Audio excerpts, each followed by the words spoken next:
So you embraced entrepreneurship at a young age, I you did. know, because you had a painting business, a landscaping business. What possessed you to take that plunge? Okay, so in between all the jobs and the McDonald's and the grocery stores and construction and everything, what inspired me there again? And I've really actually never been asked that, and now I'm thinking about it right now.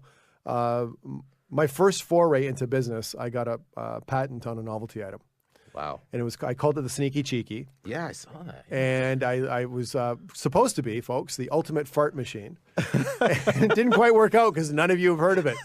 And the reason why I did that was my father was a machinist. He was very, very talented, and he actually used to have the engineers at his company consult with him. My dad never went to school for it. He didn't finish grade school.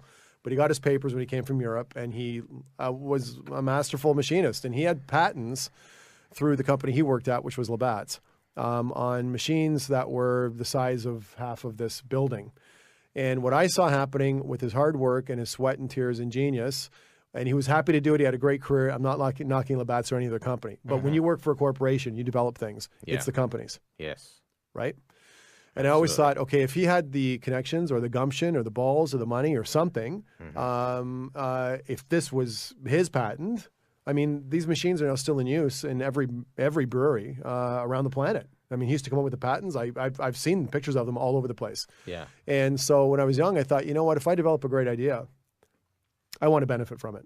Absolutely. So the patent on the novelty item was my first attempt to do that. Now, make a long story short, what ended up happening with it, we ended up actually getting some contracts to supply to novelty chains and things that way.